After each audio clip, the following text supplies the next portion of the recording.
It's my feel-good breakfast show.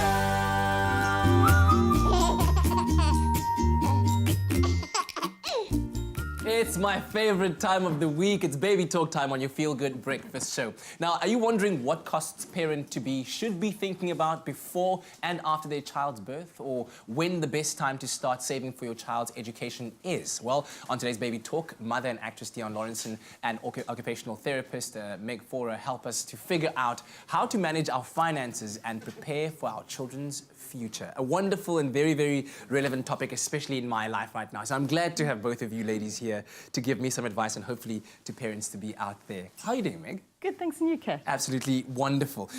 So are there ways that you can prepare yourself for a new baby, realistically? Because, I mean, even I thought, like, okay, I've got this thing down. People are like, no, nappies are expensive, bro. And I'm like, no, come on, it really can't be that bad. Yeah. And then you realize you're changing about 4 nappies at a time. It adds up. So are there ways in which you can prepare yourself? Look, there are definitely ways to prepare yourself in general. Things like antenatal classes are important. Yes. Getting a lactation consultant to understand breastfeeding is important. Making yourself fit for labour. Those sort of things are the way that mums typically prepare themselves. Yeah. But most of us don't think about the way we prepare ourselves financially. I know I certainly didn't, because like you have no idea just how much this is going to cost. Yeah. And so I do think that right up front, during your pregnancy, you need to start thinking about certain priorities. Are we going to prioritise disposable nappies versus cloth nappies? That's a decision that will affect the bottom line at the end of the day. And then, of course, looking forward to things like education. There are all sorts of things that you can start to prepare yourself and your budgets ahead of time. Yeah, my preparation was basically in the lead up to his birth. We are only eating bread and water. And then once we'll figure it out. How did that work out? That didn't last too long. Just wondered. And Diaan, you're a mom of 2. Yes. A girl and a boy. Yes. Wow. Did you find that the real costs of being a parent were a lot more, very different to what you had imagined them to be? Yeah, I think there's a difference between your first and your second baby. Yeah. I think with your first, you get duped into buying all the stuff that you think you need, but you don't. So you spend a whole lot of, did you do the same? You buy all these things that you don't need.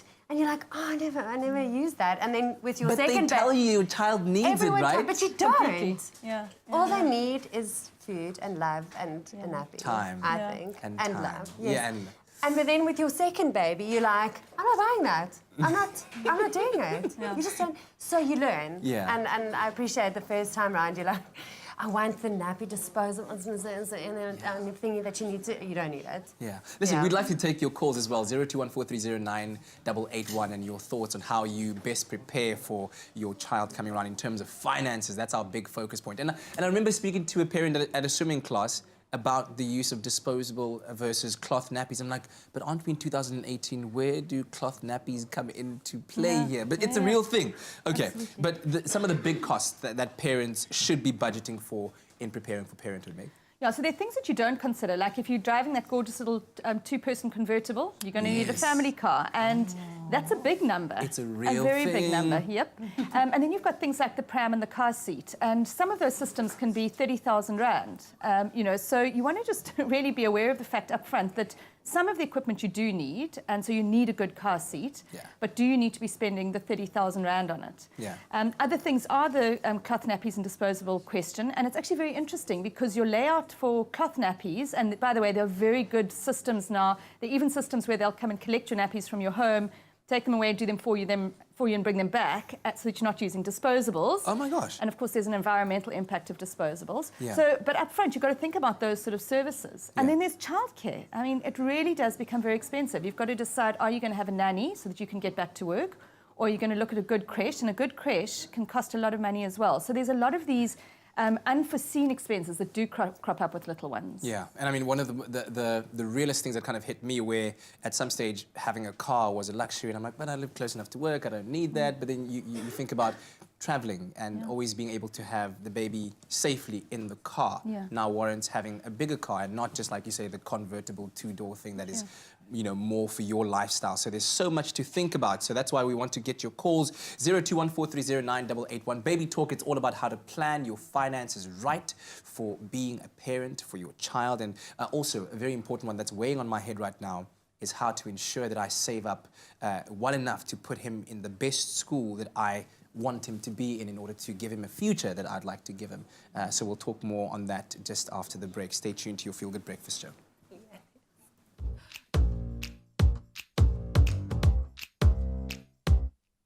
It's my feel good breakfast show.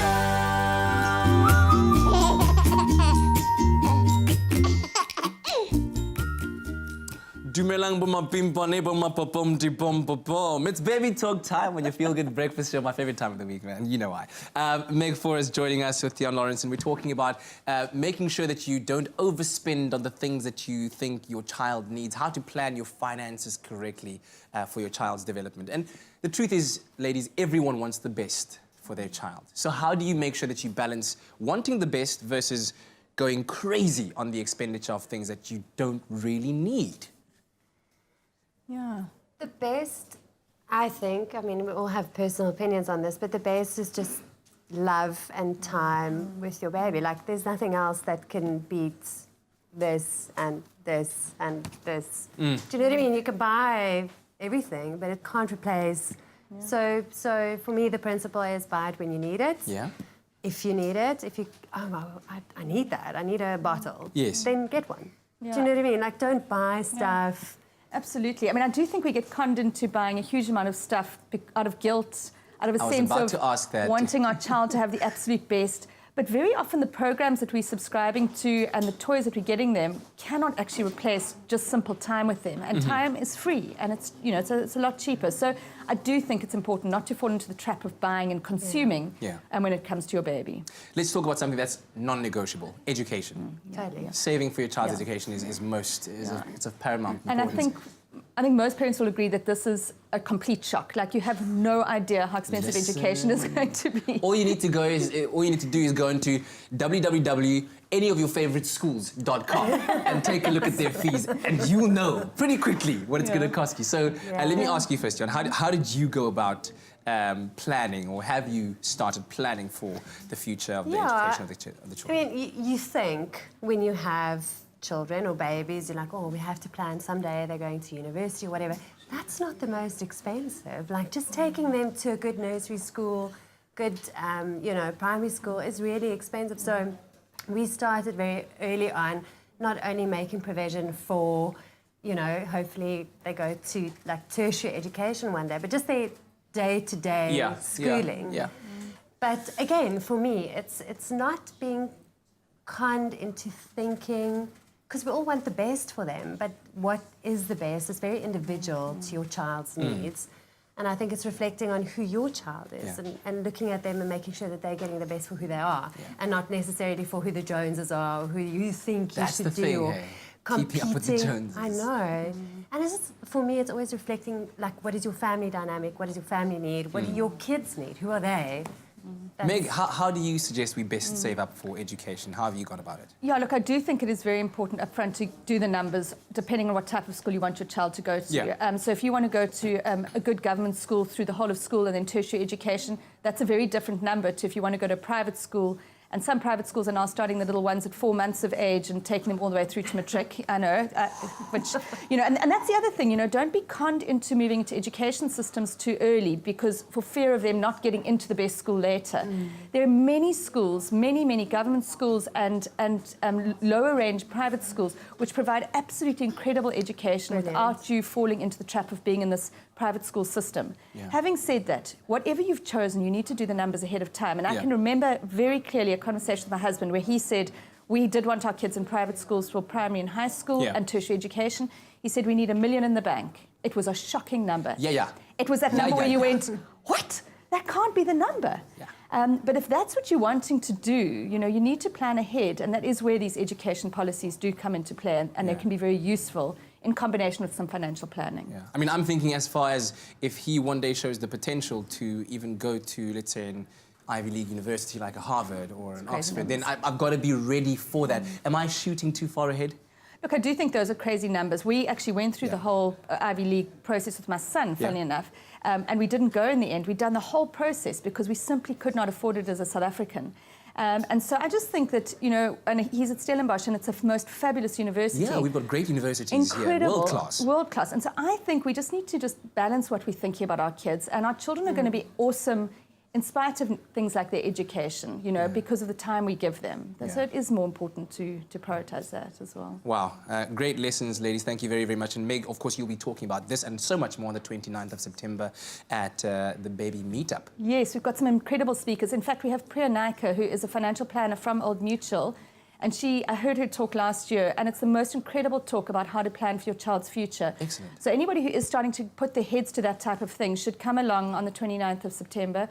We've also got people like Craig Wilkinson, who's a TED speaker, and he's speaking on the role of fathers in children's lives. So we've got a couple of these really incredible speakers coming through to speak about parenthood in general, not just the baby topics like sleep and feeding, but also those very important parenting topics. Yeah, and Diaan, I've got to say, from this conversation, I love what you said about you know, you could buy all the expensive toys and developmental this and that in the world, but nothing beats this and this and this, that time there, which is absolutely free and is so invaluable to you and your baby as well.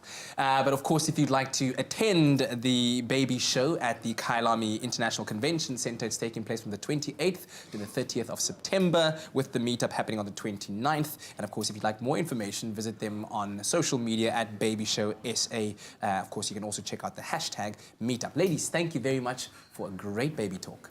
Thanks. Thanks.